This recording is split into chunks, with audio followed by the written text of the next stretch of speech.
الحمد لله ونستعينه ونستغفره ونعوذ بالله من شرور أنفسنا وسيئات أعمالنا من يهد الله فلا مضل له ومن يضلل فلا هادي له أشهد أن لا إله إلا الله وحده لا شريك له الملك الحق المبين وأشهد أن محمدا عبده ورسوله لا نبي بعده اللهم صل على محمد وعلى آل محمد كما صليت على إبراهيم وعلى آل إبراهيم وبارك على محمد وعلى آل محمد كما باركت على إبراهيم وعلى آل إبراهيم إنك حميد مجيد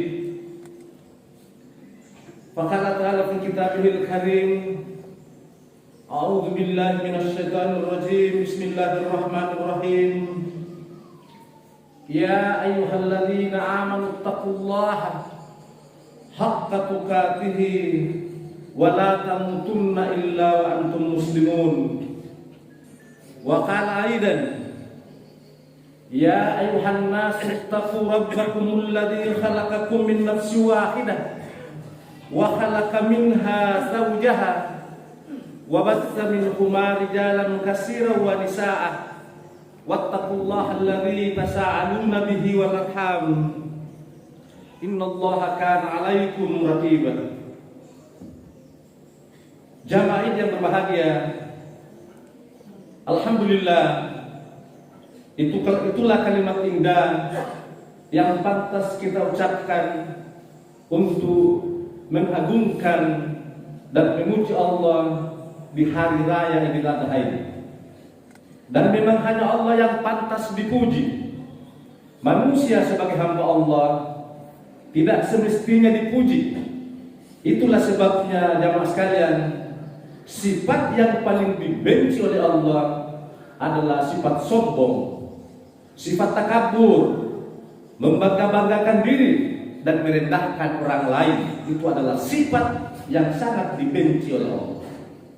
Allahu Akbar adalah bentuk pengakuan bahwa hanya Allah yang maha besar, hanya Allah yang pantas disembah, hanya Allah yang pantas diagungkan.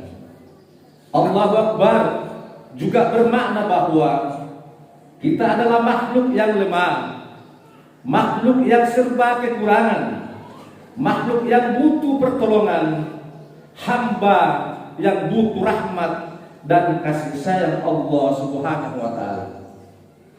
Hari ini kurang lebih dari 2 miliar umat manusia di seluruh dunia, umat Islam di seluruh dunia, mengagungkan kalimat takbir Allahu Akbar, Allahu Akbar, Allahu Akbar, la ilaha illallah wallahu akbar, Allahu Akbar walillahil hamd.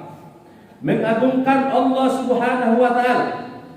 Gema takbir itu menyeruak di berbagai tempat, di masjid-masjid, di musalla, di surau, di kampung-kampung, di gunung-gunung, di lembah-lembah, di lapangan dan di seluruh pelosok negeri kaum muslimin. Petik suara takbir itu juga kita kumandangkan di sini, di masjid, di tempat kita bersujud dan bersimpuh di hadapan Allah Subhanahu wa taala. Iramanya mendayu-dayu, memenuhi ruang angkasa antara langit dan bumi.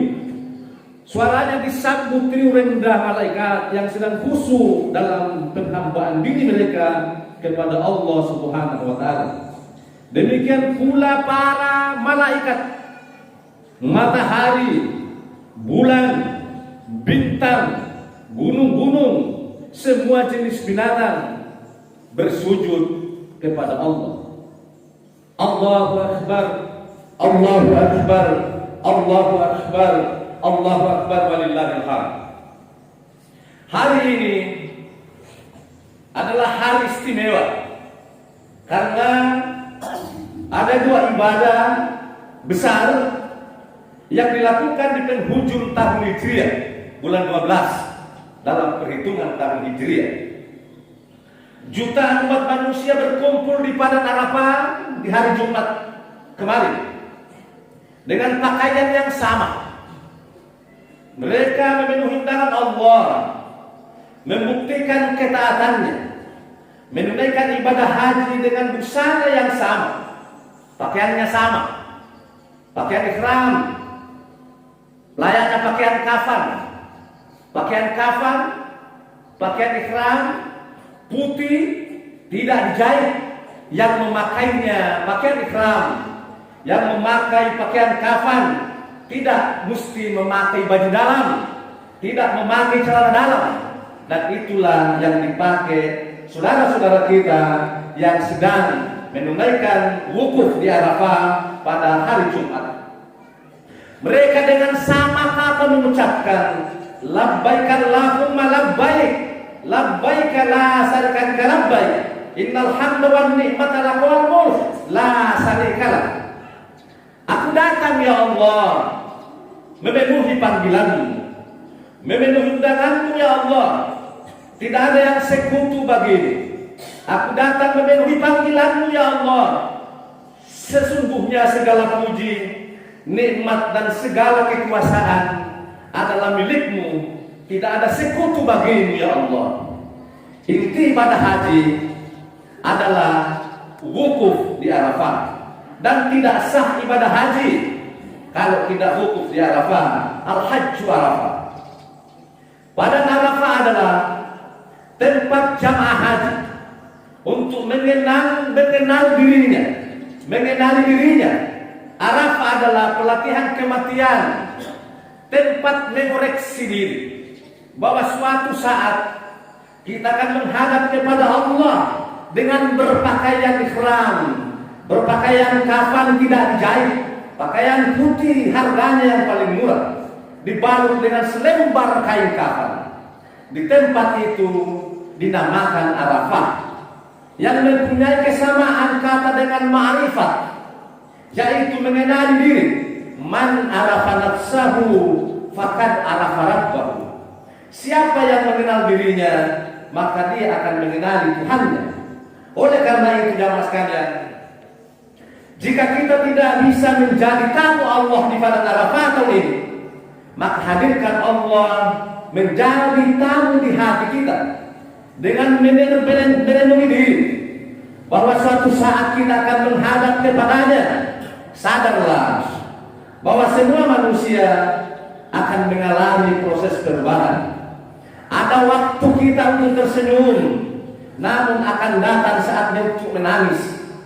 Ada saatnya kita bersenang-senang, percayalah akan datang waktunya untuk susah. Ada saatnya kita kaya, namun akan datang waktunya untuk kita miskin. Ada saatnya kita sehat, percaya akan datang waktunya untuk sakit. Ada masanya jadi pejabat, jadi pegawai, jadi pedagang sukses, namun akan tiba waktunya untuk berhenti dan pensiun. Semua itu merupakan ketentuan Tuhan yang harus diterima dengan lapang dada dan penuh kesiapan. Wa tilkal ayyam nudiya bainan nas wa liya'lamallahu alladhi amanu wa yattakhidhu minkum syuhada wallahu la yuhibbul zalimin. Kesuksesan dan kegagalan Allah mempergilirkan di antara manusia. Jadi kesuksesan, kegagalan Allah sengaja pergilirkan di antara manusia itu.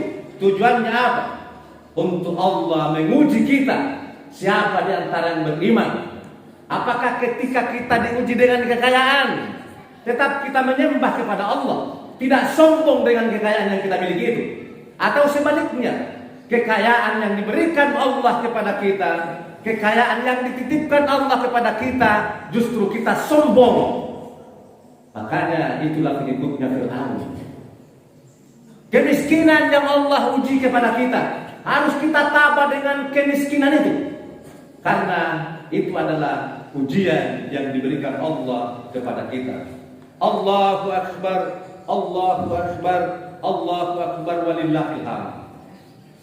Renungkanlah sebaik-baiknya jemaah yang berbahagia bahwa semakin hari akan semakin bertambah usia kita. Itu berarti akan berkurang jatah hidup. Wajah yang tadinya kencang, cantik, mulus, selalu dirawat, justru semakin hari semakin keriput dan mengering. Rambut sebagai mahkota yang tadinya hitam, lebat, indah dipandang mata, ternyata mulai beruban, memutih dan berguguran. Gigi yang tadinya teratur rapi, putih, satu persatu mulai keropos dan berjatuhan. Mata, telinga yang tadinya peka melihat dan mendengar pun mulai terganggu. Inilah realitas kehidupan yang harus diterima. Karena segala sesuatu ada masanya, punya keterbatasan waktu. Semua yang bermula pasti berakhir.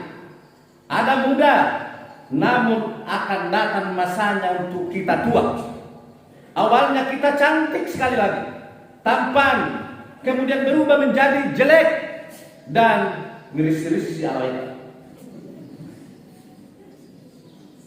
Ada kebersamaan, pasti ada perpisahan.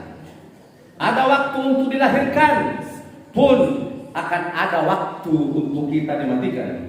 Sebagaimana Allah tegaskan dalam Al-Quran, Qulillahumma malikal mulki tu'til mulka man tasha wa tanzi'ul mulka mimman tasha wa tu'izzu man tasha wa tusillu man tasha biyadikal khair innaka ala kulli syai'in qadir.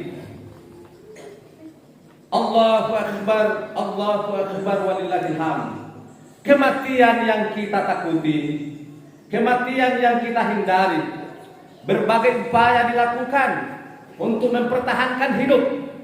Takut dimakan usia, takut tua, berobat di berbagai tempat kalau kita sakit agar bisa sembuh dari penyakit. Pada saatnya juga kita akan mati. Allah jelaskan dalam Al-Quran, Qul innal mautal ladzi tafirruna minhu fa innahu mulaqikum thumma turadduna ila alimil ghaibi wasyahada fayunabbi'ukum bima kuntum ta'malun. Allahu akbar, Allahu akbar, Allahu akbar walillahil hamd. Kita doakan semoga yang sedang menunaikan ibadah haji tahun ini menjadi haji mabrur, diterima ibadahnya, diterima ibadah hajinya, dan mendapatkan ganjaran pahala di sisi Allah Subhanahu wa taala. Pun kita berdoa, semoga kita yang belum menunaikan ibadah haji dimudahkan rezeki kita dan diberikan kesehatan dan kesempatan untuk dapat hadir memenuhi undangan Allah di Makkahul Mukarramah untuk melaksanakan ibadah haji.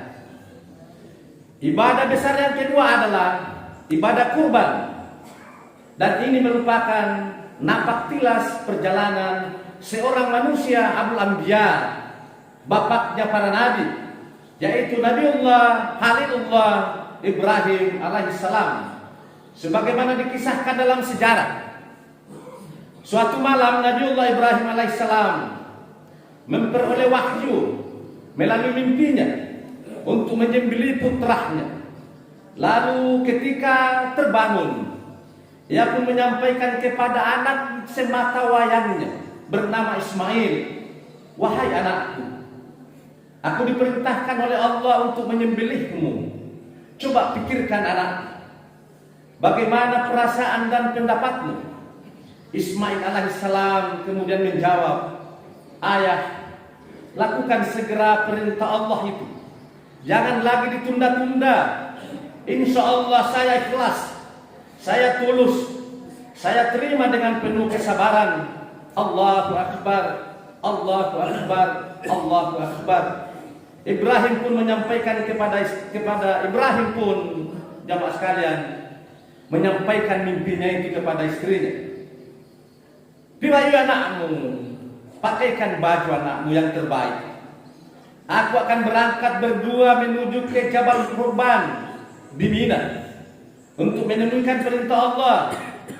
Sesampainya di sana jamaah sekalian, Ibrahim hanya mampu berucap Allahu Akbar, Allahu Akbar, Allahu Akbar, La ilaha illallah wallahu akbar, Allahu Akbar walillahil hamd. Dibaringkannya Ismail di atas paha ayahnya. Ismail dan berkata, wahai ayahku, sebelum engkau menyembelihku, jangan lupa sampaikan salamku yang terakhir untuk ibuku. Aku anaknya belum bisa membalas budi baiknya. Ibuku mengandungku selama 9 bulan 10 hari dengan susah payah. Selama aku di dalam perutnya, ibuku terkadang susah tidur, gelisah, berat untuk berjalan, duduk tak nyaman, makan pun tak enak. Ketika aku besar dan dilahirkan, dia pun menumpahkan darahnya, meregang nyawa antara hidup dan mati. Di saat aku dilahirkan ke dunia ini, wahai ayahku, aku pun disusukan, memanjakanku, rela meninggalkan apa yang sedang ia nikmati dikala aku menangis, melepaskan makanannya dan membersihkan kotoranku, membersihkan kencing dan tinjaku. Di saat aku dalam buayan, kata Ismail, kita bertiga ayah meninggalkan Palestina. Aku digendong oleh ibuku, berjalan kaki di bawah terik matahari yang sangat panas. Tiada pelindung di bukit bebatuan menuju Hijaz Makkah yang jaraknya tidak kurang dari 1.500 km. Setibanya di Makkah, ayah lalu kembali ke Palestina. Engkau meninggalkan kami ayah, tinggallah aku berdua dengan ibuku di sana, di tanah tandus. Tiada persediaan makanan. Ibuku penuh ketakutan karena tidak ada teman. Sangat mengkhawatirkan, jangan-jangan aku anaknya diterkam binatang buas. Lanjut Ismail berkata, ayah, bila suatu waktu aku menangis sejadi-jadinya karena kelaparan dan kehausan. Ibuku berjalan, berlari dari kampung ke kampung, dari lembah ke lembah, dari gunung ke gunung untuk mencari air dan sesuap makanan. Ibuku terjatuh karena capek dan lelah. Aku pun hampir mati karena kehausan dan kelaparan. Kakiku yang selalu kusentakkan karena perutku keroncongan. Tiba-tiba kasih sayang Allah hadir, memunculkan air yang memancar di antara kedua telapak kakiku, dan itulah air Zam-Zam. Ayah, engkau meninggalkan kami kurang lebih 9 tahun lamanya. Kemudian engkau datang membawa wahyu perintah Allah untuk menyembelihku. Ibuku tentu bersedia ayah. Aku ikhlas. Ikatlah kedua tanganku dan kedua kakiku. Jangan sampai kesakitan dan mengamuk yang akhirnya menyakiti badan ayah. Ayah, jangan terlalu lama menatap wajahku. Jangan sampai muncul perasaan iba sehingga tidak jadi menyembelihku. Laksanakan perintah Allah, wahai ayahandaku. Demikian pesan Ismail alaihissalam. Air mata keduanya berjatuhan. Tiada lagi kata-kata yang keluar dari mulut keduanya kecuali mengagungkan Allah. Allahu Akbar, Allahu Akbar, Allahu Akbar, La ilaha illallah wallahu akbar, Allahu Akbar walillahil hamd. Pedang yang terhunus siap-siap memenggal kepala anak semata wayang yang 80 tahun dinantikan. Kemudian setelah lahir dan lagi manja-manjanya di usia 9 tahun harus dikurbankan. Para malaikat menangis menyaksikan peristiwa itu. Malaikat lalu memohon kepada Allah, Ya Rab, Ya Tuhanku, selamatkan hambamu, selamatkan Ismail, selamatkan Ibrahim. Mereka telah membuktikan ketaatannya kepadamu.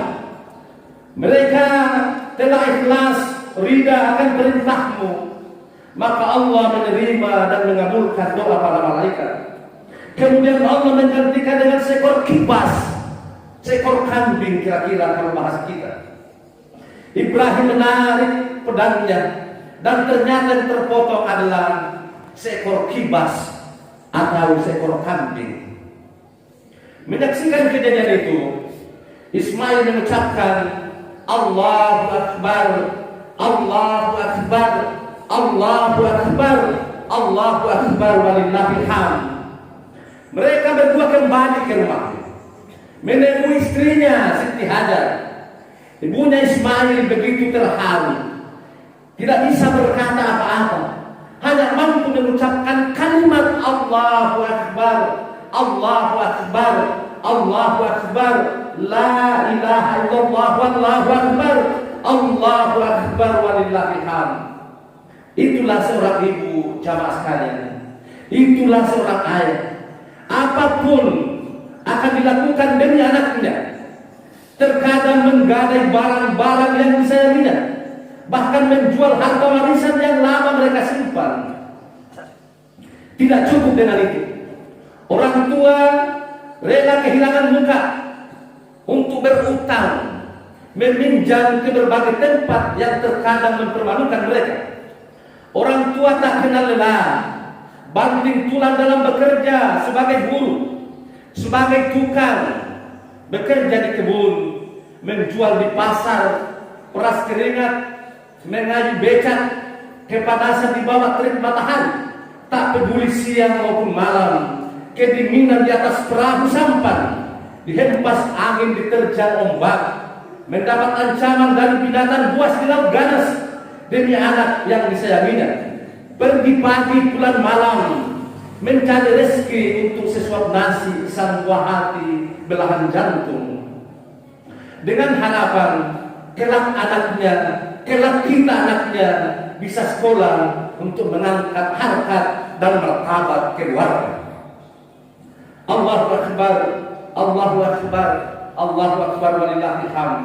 Setelah mereka tua renta, tidak bisa apa-apa lagi karena dimakan usia, kita pun menjadi dewasa, menjadi orang sukses, jadi orang terpandang.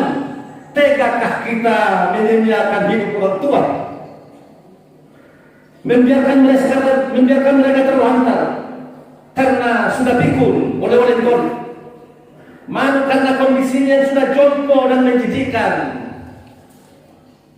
malu karena status sosialnya.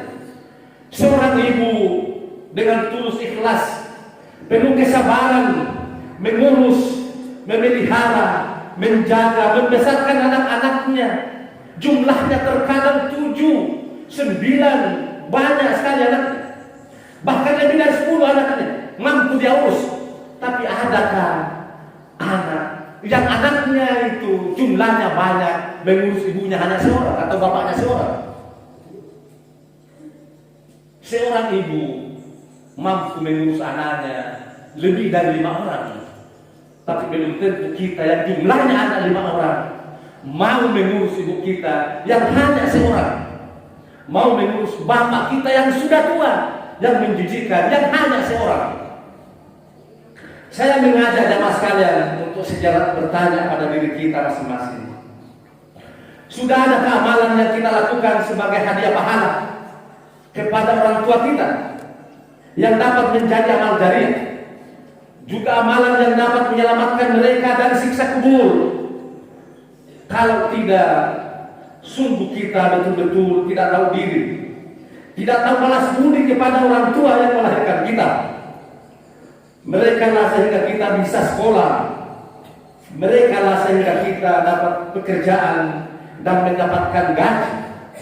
Semoga kita tidak menjadi anak durhaka. Auzubillah min dzalik. Kita yang berada di masjid ini sebagai pribadi muslim yang masih bersama lebaran dengan kedua orang tuanya di tempat ini, tataplah wajah ibu dan ayahmu yang semakin tua dan semakin keriput. Berlututlah di hadapannya dengan memohon maaf dari lubuk hati yang paling dalam, merendah di hadapannya, mengharap doanya untuk kesuksesan kita.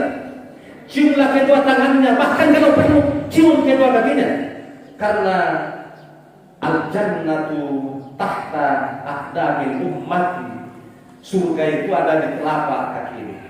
Allahu akbar, Allahu akbar, Allahu akbar, walillahil hamd. Nabi Ibrahim alaihissalam mengorbankan kecintaannya kepada anaknya, mengorbankan kecintaannya kepada keluarganya, mengorbankan segalanya dan memilih kecintaan Allah. Oleh karena itu, dari mimbar ini Habib mengajak hadirin sekalian untuk mengambil contoh, mengambil pelajaran dari pengorbanan Nabiullah Ibrahim bersama anak dan istrinya. Semoga dengan pengorbanan dari Ibrahim akan lahir Ibrahim baru di tempat ini, khususnya di desa Bukit Saman. Mari kita korbankan Ismail kita. Boleh jadi Ismail itu dalam bentuk jabatan, boleh jadi Ismail itu dalam bentuk harta, boleh jadi Ismail itu dalam bentuk kepopuleran, boleh jadi Ismail dalam bentuk benda-benda dunia. Utamakan dan dahulukan undangan Allah mengikuti panggilan muazin ketika muazin mengumandangkan hayya 'alas salah, hayya 'alal falah. Kurbankan segalanya, penuhi undangan Allah. Setelah salat baru beraktivitas ke laut bagi nelayan, ke pasar bagi pedagang, ke kantor bagi pegawai, ke kebun bagi petani dan lain sebagainya. Allahu akbar, Allahu akbar, Allahu akbar, walillahil hamd. Semoga Allah Subhanahu wa taala membimbing kita dalam menjalani kehidupan yang singkat dan sementara ini. Jatah umur setiap hari akan berkurang dan kedewasaan akan terus bertambah seiring perjalanan waktu, dan pada saatnya cepat atau lambat hidup ini akan berakhir. Oleh karenanya, jangan jadikan dunia sebagai tujuan dalam kehidupan. Tidak kenal lagi halal dan haram. Semua cara dilakukan untuk mendapatkan harta. Semua waktu, malam, siang, pagi, sore, semuanya digunakan, disibukkan untuk mencari uang, mencari harta, demi uang. Tuyul pun terkadang dipelihara. Mengejar dunia tentulah tidak salah dan tidak dilarang. Tetapi kehidupan dunia yang dapat mengantarkan kesenangan sampai ke akhirat. Bangun rumah dengan baik untuk penghuninya kemari melakukan salat sunat di dalamnya. Rumah yang di dalamnya terdengar bacaan-bacaan Al-Quran bagi penghuninya. Bukan hanya lagu-lagu karaoke di dalam. Rumah bukan hanya ditempati main domino. Miliki kendaraan mewah untuk mengantar kita ke tempat ibadah, mengantar kita ke masjid, menghadiri undangan Allah lewat panggilan azan, bukan digunakan ke tempat maksiat. Miliki HP, handphone dan fasilitas canggih lainnya untuk mempermudah dalam beramal saleh. HP tidak digunakan untuk curhat walau persoalan pribadi, tidak memosting hal-hal negatif lainnya. Jangan terlena dengan kehidupan dunia yang sifatnya sementara. Bersiaplah sebaik mungkin, karena semuanya akan mati dan berakhir. Dunia ini tidak lebih dari permainan. Berlomba dalam kekayaan, berbangga-banggaan dengan harta, memamerkan fasilitas hidup. Ternyata semua itu adalah tipu daya setan yang penuh dengan kepalsuan. Wa mal hayatad dunya illa mata'ul ghurur. Sementara akhirat adalah tempat yang kekal dan abadi. Bal tu'thiruna al-hayatad dunya wal akhiratu khairu wa abqa. Akhirnya di penghujung khutbah ini Mari kita semua dengan kerendahan hati berdoa dengan penuh harap kepada Allah. Semoga kita menjadi hamba-hambanya yang saleh dan salehah dan diselamatkan di dunia sampai di akhirat. Alhamdulillahirabbil alamin. Ar-Rahmanir Rahim. Maliki yaumiddin. Iyyaka na'budu wa iyyaka nasta'in. Ihdinas siratal mustaqim. Siratal ladzina an'amta 'alaihim ghairil maghdubi 'alaihim waladdallin. Amin. Allahumma salli ala Muhammad wa ala ali Muhammad warhamna ma'hum birahmatika ya arhamar rahimin. Amin. Allahumma ighfir lil mu'minina wal mu'minat wal muslimina wal muslimat al ahya'i minhum wal amwat innaka ala kulli syai'in qadir.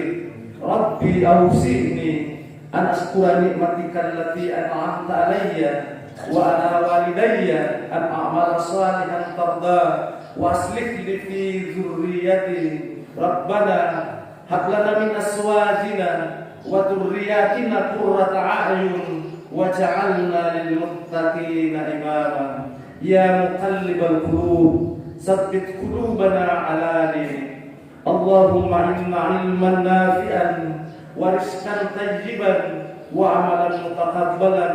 Allahumma inna nas'aluka salamatan fid din wa afiyatan fil jasad wa siyadatan fil ilmi wa barakatan fil rizqi wa taubatan qabla al maut wa rahmatan indal maut wa maghfiratan ba'da al maut. Allahumma hawwin alaina fi sakaratil maut wan najata minan nar wal afwa indal hisab. Rabbana la tuzigh qulubana ba'da idh hadaitana wa hab lana min ladunka rahmah innaka antal wahhab. Rabbana atina fid dunya hasanah wa fil akhirati hasanah wa qina adzaban nar. Ibadallah, innallaha ya'muru bil 'adli wal ihsan wa ita'i dzil qurba wa yanha 'anil fahsya'i wal munkar wal baghi ya'idukum la'allakum tatadhakkarun. Fastaghfirullahal azim yaskurukum wa yas'alu min fadlihi yu'tikum wa yahdikum wa la dzikrullahi akbar wallahu bima tasma'un. Assalamualaikum warahmatullahi wabarakatuh.